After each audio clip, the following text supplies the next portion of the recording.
Quý vị đang đến với chương trình Điểm tin quốc tế phát sóng hôm nay ngày 25 tháng 11. Thưa quý vị, thời điểm cuối năm nhiều lễ hội và kỳ nghỉ quan trọng đang chờ đợi phía trước. Đây cũng là thời điểm cảnh báo dịch bệnh có thể bùng phát nếu con người lơ là. Trong lúc đó, giới khoa học lại phát hiện một biến chủng mới chứa nhiều đột biến hơn cả biến thể siêu lây nhiễm Delta. Vậy biến chủng này có đáng lo ngại không? Các nhà khoa học có ý kiến gì? Xin mời quý vị cùng theo dõi điểm nóng FPNC hôm nay để tìm hiểu những diễn biến mới này.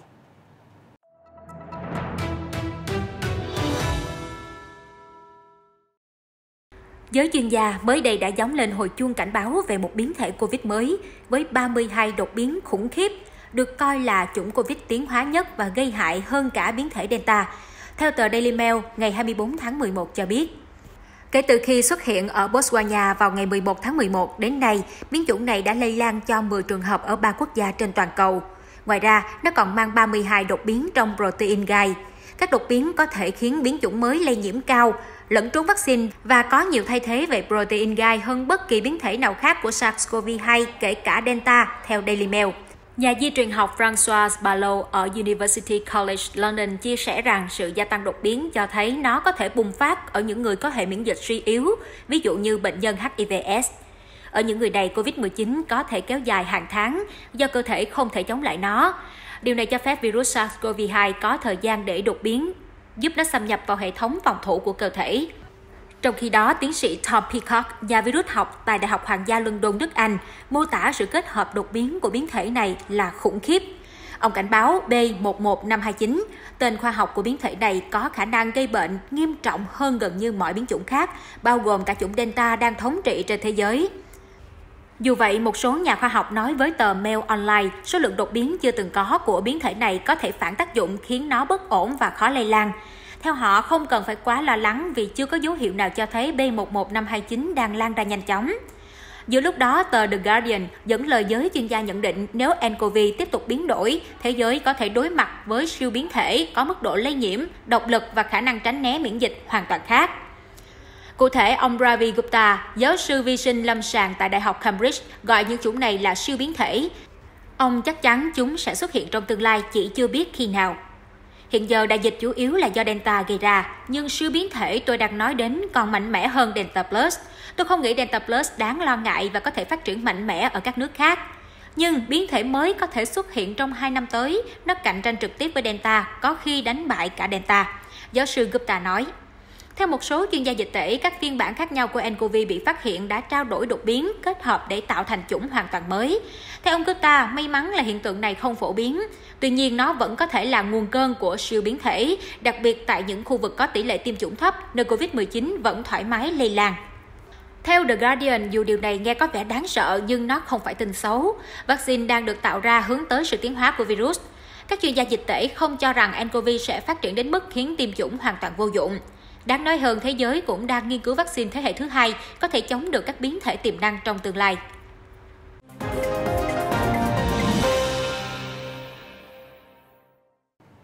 Quý vị đang theo dõi điểm tin quốc tế. Tiếp tục chương trình sẽ là phần điểm tin nhanh về tình hình thế giới trong vòng 24 giờ qua.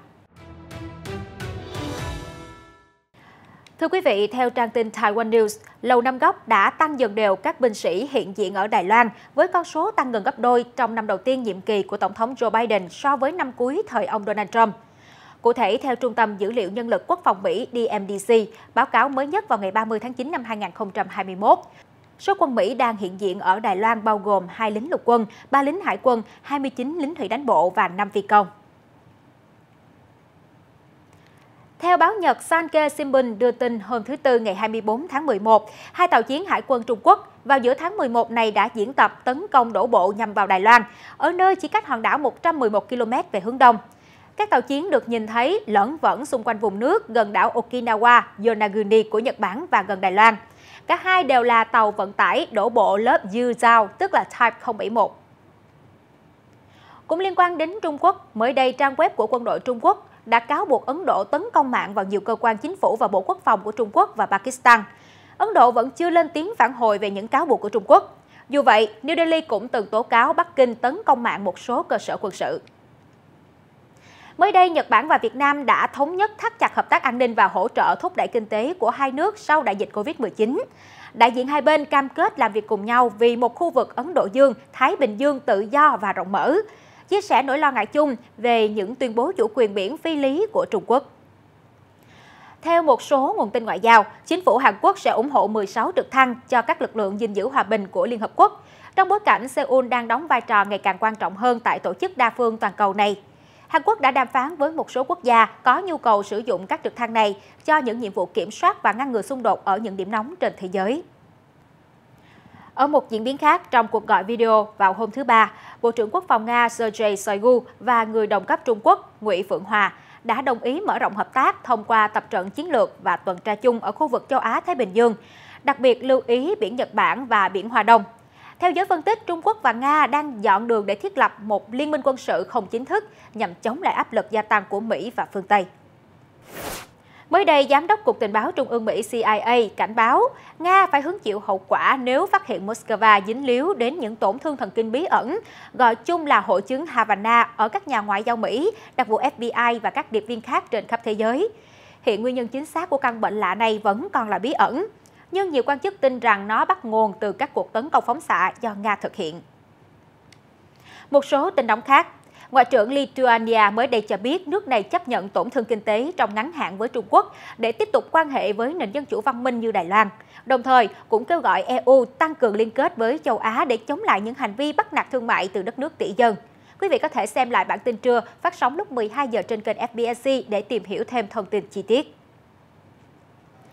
Tại Thụy Điển, Magdalena Andersson, nữ thủ tướng đầu tiên của nước này, vừa quyết định từ chức sau khi dự luật ngân sách của bà không được Quốc hội nước này thông qua. Bà chỉ vừa được bầu làm thủ tướng vào hôm 24 tháng 11. Vừa qua, Bộ Quốc phòng Uzbekistan cho biết nước này và Kazakhstan đã tổ chức các cuộc tập trận gần biên giới với Afghanistan. Các cuộc tập trận mô phỏng như một cuộc chiến tranh xâm lược để thử sự phản ứng của binh sĩ. Sự kiện có sự tham gia của khoảng 300 quân nhân và 50 phương tiện, cũng như các khí tài hạng nặng khác. Xin được chuyển sang một số thông tin thời sự xã hội nóng nhất. Theo New York Post, một người đàn ông buôn lậu các bản chép phim Squid Game, trò chơi con mực của Netflix về Triều Tiên, đã nhận án tử hình. Sau đó, một nhóm học sinh trung học bị phát giác xem bộ phim bom tấn này cũng bị phạt tù hoặc lao động khổ sai. FBNC đã cập nhật thông tin này ở bản tin quốc tế phát sóng lúc 14 giờ 30. Xin mời quý vị xem lại để biết thêm chi tiết. Mới đây, một tờ báo của nhà nước Myanmar cho biết quân đội đã thực hiện một cuộc đột kích và bắt giữ 18 bác sĩ vì điều trị cho các bệnh nhân là thành viên của các tổ chức cực đoan. Vụ đột kích xảy ra tại một nhà thờ ở Loikor, phía đông bang Kaya. Hiện hệ thống chăm sóc sức khỏe của Myanmar gần như sụp đổ kể từ khi quân đội lật đổ chính phủ dân cử trong cuộc đảo chính vào ngày 1 tháng 2. Tại Afghanistan, theo văn phòng hộ chiếu ở Kabul thông báo, nước này sẽ bắt đầu cấp hộ chiếu ở 10 tỉnh từ hôm nay, do lo ngại về tương lai Afghanistan dưới sự cai trị của Taliban. Trong khi khủng hoảng kinh tế và nhân đạo ngày càng trầm trọng, đông đảo người Afghanistan lại bắt đầu cuộc đại di dân với hàng ngàn người băng qua biên giới mỗi ngày. Vừa qua, giới chức Pakistan đã đốt khối lượng khổng lồ 18 tấn chất cấm trị giá 1,3 tỷ đô la Mỹ ở ngoại ô thủ đô Islamabad. Theo Thiếu tướng Ghulam Sabiana Rezo, Tổng giám đốc cơ quan chống chất kích thích ở Pakistan, họ đã thu giữ 184 tấn tang vật trong năm nay. Được biết, Pakistan là một địa bàn buôn bán chất cấm chủ chốt đến nước hàng xóm phía Tây Afghanistan. Trong một diễn biến khác, mới đây Bộ Quốc phòng Mỹ đã thành lập nhóm chuyên trách mới, có nhiệm vụ tìm kiếm và xác định vật thể bay không xác định UFO trong không phận hạn chế. Trước đó, cộng đồng tình báo Mỹ đã điều tra hàng loạt binh sĩ Mỹ nói đã nhìn thấy UFO thường xuyên, với chuyển động bất thường. Vừa qua, Tổng thống Nga Vladimir Putin cho biết ông vừa tham gia thử nghiệm vaccine ngừa Covid-19 dạng xịt. Ông cho biết vừa rồi tôi tham gia vào cuộc thử nghiệm loại vaccine dạng xịt, nó cũng giống như ống xi lanh là dạng xịt mũi. Họ yêu cầu tôi hít thở sâu và đếm tới 3, sau đó tôi ngồi chờ 15 phút, vậy là xong. Tôi không có cảm giác gì, chỉ cần chờ 15 phút. Tiếp tục chương trình sẽ là những thông tin kinh tế đáng chú ý. Thưa quý vị, theo chính phủ Mỹ công bố số liệu vào hôm thứ Tư, thì số người nộp đơn xin trợ cấp thất nghiệp trong tuần đã đạt mức thấp nhất kể từ năm 1969. Cụ thể, theo Bộ Lao động Mỹ, số người xin trợ cấp trong tuần trước, từ ngày 15 tháng 9, chỉ ở mức 199.000, giảm 71.000 so với tuần trước đó, và thấp nhất kể từ khi con người lần đầu tiên bước đi trên mặt trăng. Ngày 24 tháng 11, đồng euro đã sụt xuống mức thấp nhất trong hơn một năm qua do cơn bão Covid-19 quay lại châu Âu, khiến các nền kinh tế hàng đầu như Đức đang bị sụt giảm năng lực sản xuất. Cụ thể, 1 euro chỉ còn đổi được 1,1216 đô la Mỹ, gần tiệm cận mức thấp kỷ lục là 1 euro đổi 1,1203 đô la vào tháng 7 năm 2020. Bộ trưởng Tài chính Hàn Quốc Hong Nam-ki mới đây cho biết, nước này sẽ dùng 4,4 tỷ đô la tiền thu thuế vượt kế hoạch để hỗ trợ ngược lại các doanh nghiệp nhỏ đang gặp khó khăn do Covid-19. Cụ thể, các doanh nghiệp sẽ được vay với lãi suất ưu đãi để tái đầu tư hoặc củng cố lại cơ sở hạ tầng sản xuất, phục vụ cho kinh tế đang mở cửa. Chính phủ Thái Lan mới đây cho biết họ có kế hoạch tham gia đàm phán để gia nhập Hiệp định Đối tác Kinh tế Xuyên Thái Bình Dương CPTPP với từng thành viên trong thời gian tới. Thông báo đưa ra khi gần đây nhiều tiếng nói lo ngại gia nhập hiệp định này sẽ khiến nông sản và hàng hóa y tế của Thái Lan bị ảnh hưởng tiêu cực. Vừa rồi là phần điểm tin nhanh về tình hình thế giới. Tiếp tục chương trình sẽ là từ khóa đáng chú ý trong ngày. Hôm nay 25 tháng 11, Mỹ, Canada và một số đảo ở vùng Caribe chào mừng ngày lễ thú vị với tên gọi lễ tạ ơn. Ý nghĩa ban đầu của ngày lễ này là mừng mùa màng bội thu và tạ ơn Thiên Chúa đã ban cho cuộc sống no đủ an lành. Lễ tạ ơn Thanksgiving cũng là từ khóa đáng chú ý hôm nay với hơn 100.000 lượt tìm kiếm. Riêng tại Mỹ, theo truyền thông, năm nay nhờ vaccine Covid mà người dân có thể đón lễ trong tâm trạng và điều kiện tốt hơn năm ngoái. Thế nhưng tình hình vẫn chưa thật sự tích cực và đây sẽ không phải là lễ tạ ơn hậu đại dịch mà người Mỹ mong đợi. Theo Trung tâm Kiểm soát và Phòng ngừa Dịch bệnh Mỹ, hiện nước này vẫn ghi nhận hơn 90.000 ca nhiễm và hơn 1.000 người chết mỗi ngày. Các bệnh viện đang chuẩn bị cả tinh thần và nguồn lực vì lo ngại bệnh nhân Covid sẽ tăng lên sau dịp lễ năm nay. Cảm ơn quý vị đã giữ kênh. Trước khi kết thúc bản tin hôm nay, hãy cùng thư giãn ít phút với phần giải trí cuối ngày.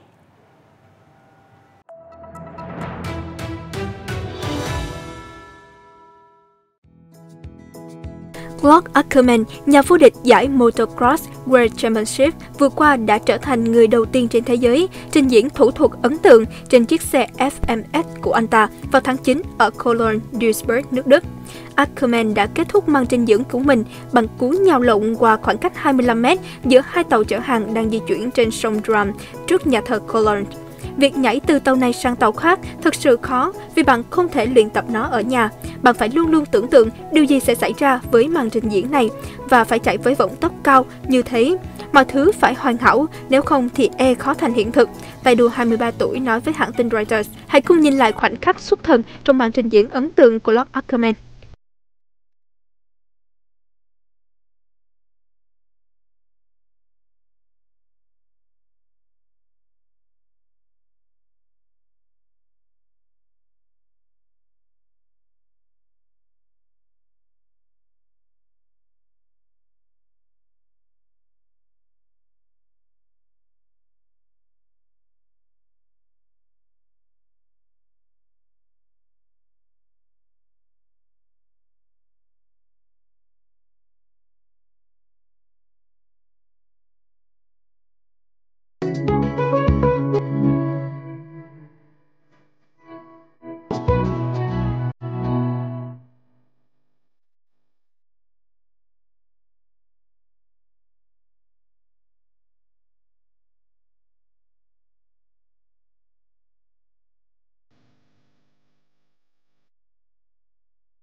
Những hình ảnh vừa rồi cũng đã khép lại bản tin điểm tin quốc tế.